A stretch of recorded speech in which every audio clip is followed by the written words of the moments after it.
I'm here with Lizzie from Tony's Rice Noodle and Kam Hing Rice Sponge Cake Shop.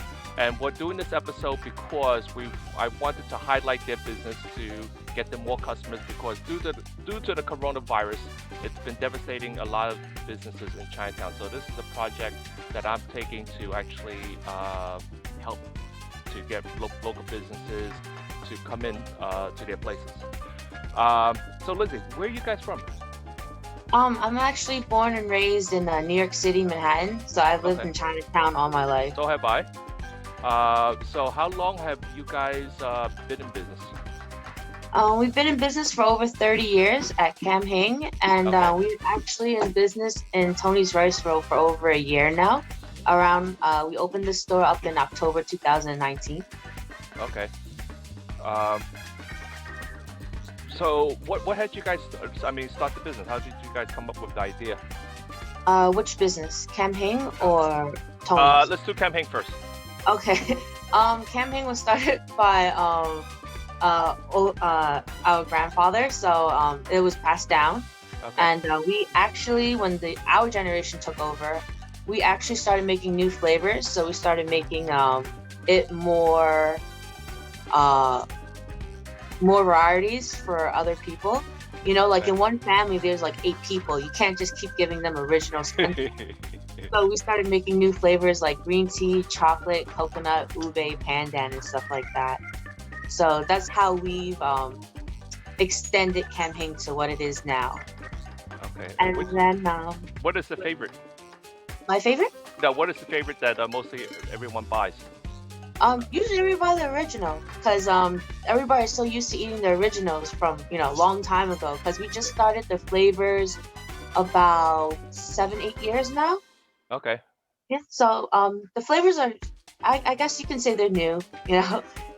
okay.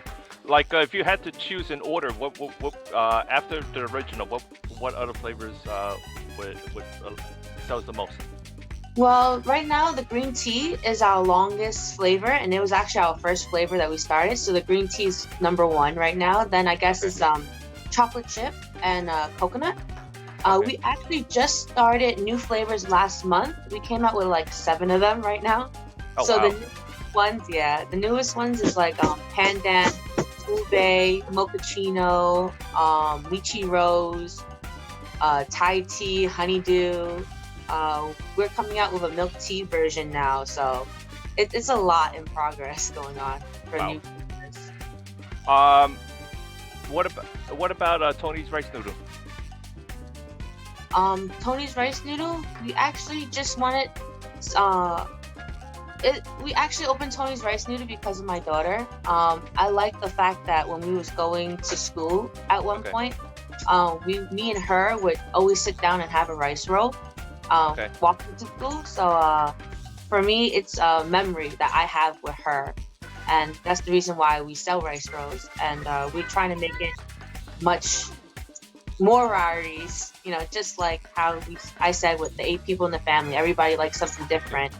So that's why we come up with a bunch of other stuff like beef, chicken, pork, roast duck, spam. That's how Tony's came about. I actually like how you guys make the rice rolls. So I rice noodles. So I go there a lot for that. Oh, awesome! Thank you. Yeah. So did you guys do any? I mean, like for the rice cakes. I mean, it's for the sponge cake. Do you guys sell it online, or do you guys mail it, or everybody has to come into your place to get it? Right now, our sponge cakes, we actually our only online platform is Fresh GoGo that would deliver to other states. Wow. But other than that, we do have a delivery service which is Grubhub and Seamless. Okay. But other than that, it's a walk-in because delivering it costs much more than the cake itself. Where? I mean, I know with the pandemic going on, but before then, where? Like, and you probably get a lot of tourists that come into your place, right? Mm-hmm. Was like who's the furthest that you have heard coming to your sponge cake? Um, there's the furthest that I've heard was people from Boston. Um, Usually when people from Boston come, we actually know because they're buying like 15, 20 dozen at one time. This way they can give it to other people And then there's people that come from like Connecticut and Philadelphia. They buy like maybe like 8 to 10 dozen usually. So once we hear that, oh, can I get 15 dozen? We're like, are you from Boston? They're like, yeah. How do you know? So that's usually our telltale for them. Oh my God. What do you guys contribute your success to?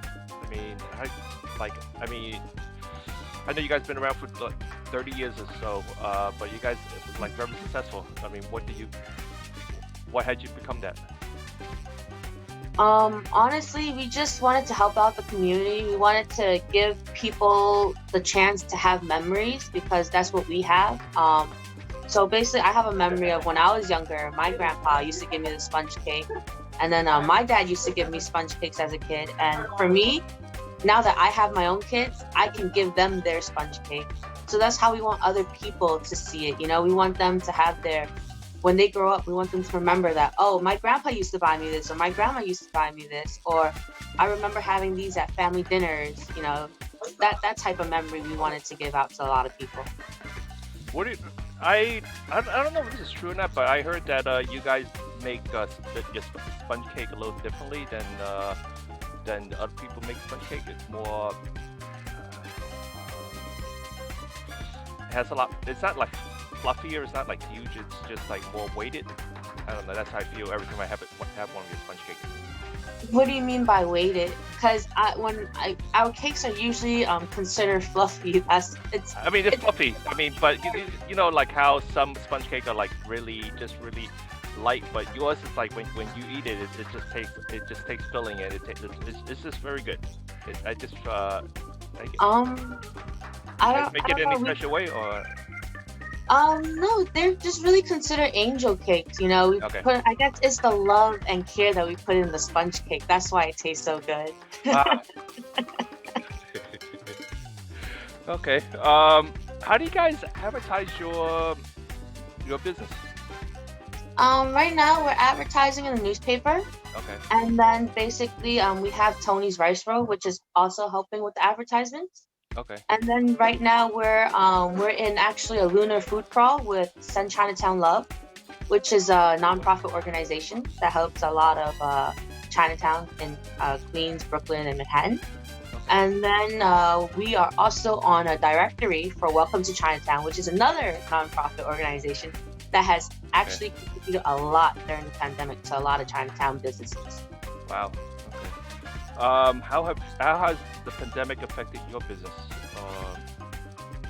Well, the pandemic affected us in the beginning, January, February. I think it affected everybody in Chinatown just because everybody was scared and there was a lot of phobias to the Chinese.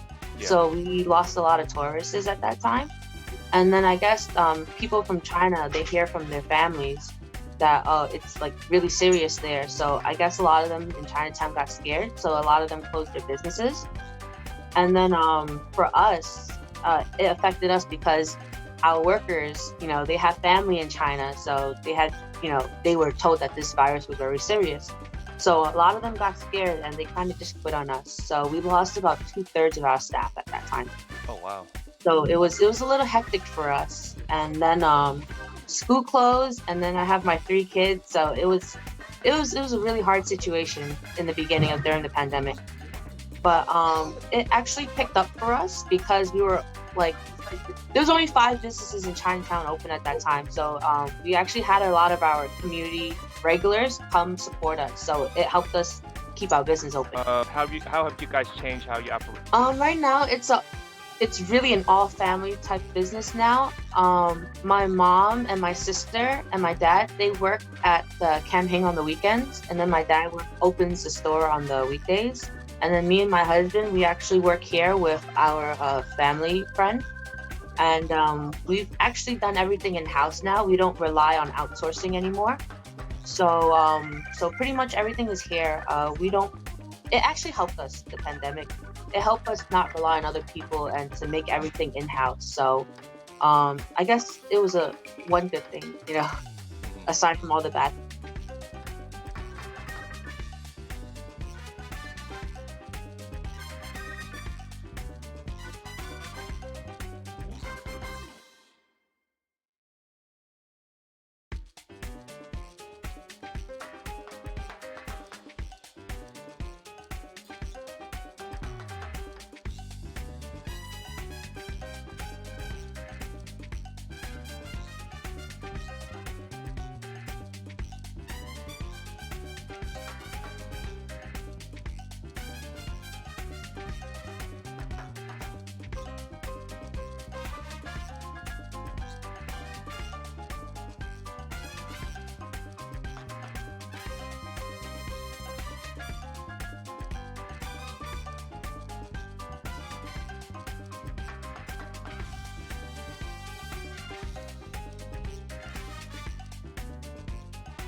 things.